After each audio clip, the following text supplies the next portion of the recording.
पण त्या कर्तृत्व नसलं तरी सुद्धा मगाशी मी जे काय बोललो त्या जबाबदारीची मला पूर्ण जाणीव आहे. वादळात खेळत मी मोठा झालेलो आहे, पण वादळाची जबाबदारी, तुमच्या सगळ्यांची जबाबदारी माझ्या खांद्यावर घेऊन मी पुढे जातोय.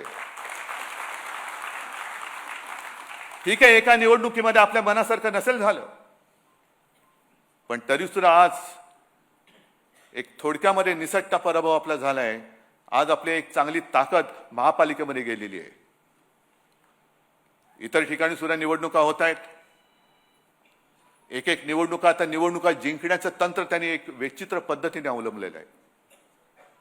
यावेळेला आपल्या मुंबईमध्ये ईव्हीएमच्या बरोबर ते व्हीव्हीपॅटचं मशीनच काढून टाकलं. म्हणजे आपण नेमकं मतदान कोणाला करतो आहोत हेच आपल्याला कळत नाही. आता आजही तक्रार येत आहेत की आम्ही बटन दाबलं तिकडे दिवा नाही पेटला.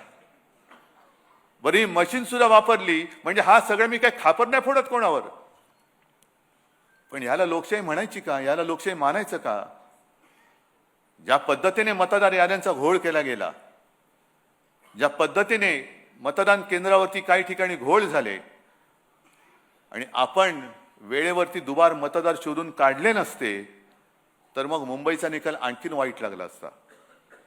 हे तुम्ही जागरूक राहिलात म्हणून आणि म्हणून निदान इथपर्यंत तरी त्यांना रोखू शकलो. नाहीतर हे धरून चालले होते की आता शिवसेना संपली आणि आपल्याला चरायला कुरण मोकळं झालं. अरे येतो कसा बघतो ना, कुरण चरायला ये, नाही तुझ्या पेकाटामध्ये नाही दांडकं टाकलं तर बघ.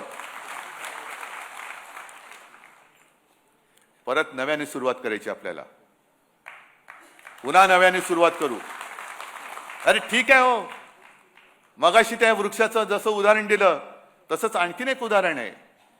झाडं बघितल्यानंतर हा निसर्गाचा नियम आहे की पानगळ होतेच, पण नवीन पालवी फुटते. आज पुन्हा नवीन पालवी माझ्या शिवसेनेवर फुटलेली आहे. आणि काही वेळेला पानगळ होणं हे गरजेचं असतं. अनेकदा मी म्हटलेले की सडलेली पानं ही झडलीच पाहिजेत. सडलेली पानं जोपर्यंत झडत नाहीत तोपर्यंत नवीन कोंब फुटत नाहीत. जाऊ दे, जी सडली होती ती सडली. आणि ती सडलेली पानं जर कोणी त्यांच्या झाडाला लावून त्यांना जर का ती वाढ वाटत असेल तर वाटू दे त्यांना, पण ती पानं सडलेत आणि ती झडलेत, ती टिकणार नाहीत तुमच्याकडे, कारण त्याच्यामध्ये जीव नाहीये. तुम्ही आज तुमचं काहीतरी चिकटवून त्याला फेविकॉल सारखं चिकटवलं असाल, पण त्या पानामध्ये जीव राहिलेला नाही. विकलेली गेलेली पानं आहेत, ती तुम्हाला झाडाला तरारी देऊ शकणार नाहीयेत.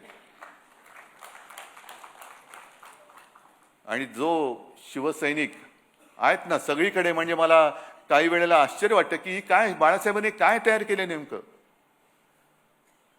आज सुद्धा प्रत्येक वॉर्डात एकापेक्षा एक सरस उमेदवार माझ्यासमोर बसले होते. महिला होते, पुरुष होते, सगळे होते. काही जणांना मी म्हणजे नियमाप्रमाणे मुंबईमध्ये एका वेळेला ठिकाणी एकच उमेदवारी देऊ शकतो. 2 असले तर 1 नाराज होतो, 4 असले तर 3 नाराज होतात, काही ठिकाणी तर 5पेक्षा जास्त उमेदवार होते. आणि मग इकडे एक कस लागतो, तो माझ्या नेतृत्वाचाही लागतो, पण तुमच्या सगळ्यांच्या निष्ठेचा सुद्धा लागतो. निष्ठा म्हणजे काय? काही जण नाराज झाले, एखाद दिवस नाराजी त्यांनी व्यक्त केली, पण दुसऱ्या दिवसापासून ते पुन्हा कामाला लागले, याला म्हणतात निष्ठा. काही जण नाराज झाले, त्यांनी बंडखोरी केली. काही जणांना सगळं काही दिलं तरी नाराज. नाही, मी कोणाचं नाव नाही घेत, पण हे सगळीकडे. आणि मग काही वेळेला एक नाही म्हटलं तरी जसं तुम्हाला तुमची नाराजी असते, माझी काय मला नाराजी व्यक्त करण्याचा अधिकार नाही? पक्षप्रमुख आहे ना मी तुमचा.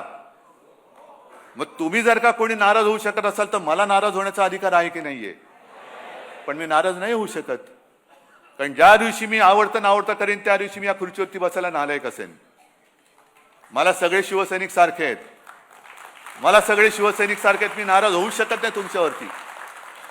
कारण जे शिवसेना प्रमुखांचं वाक्य आहे की जोपर्यंत तुम्ही शिवसैनिक आहात तोपर्यंत मी शिवसेना प्रमुख आहे, तीच परंपरा घेऊन मी पुढे चाललोय. जोपर्यंत तुम्ही शिवसैनिक आहात तोपर्यंत मी तुमचा पक्षप्रमुख आहे.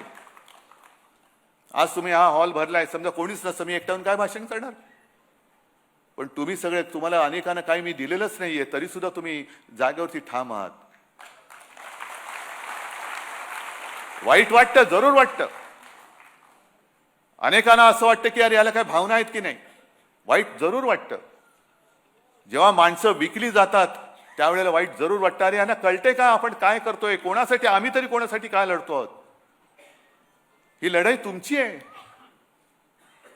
पण ते लढत असताना जेव्हा माणसं विकली जातात तेव्हा वाईट वाटतं आणि मग असं वाटतं की या लढाईला काय अर्थ आहे की नाही.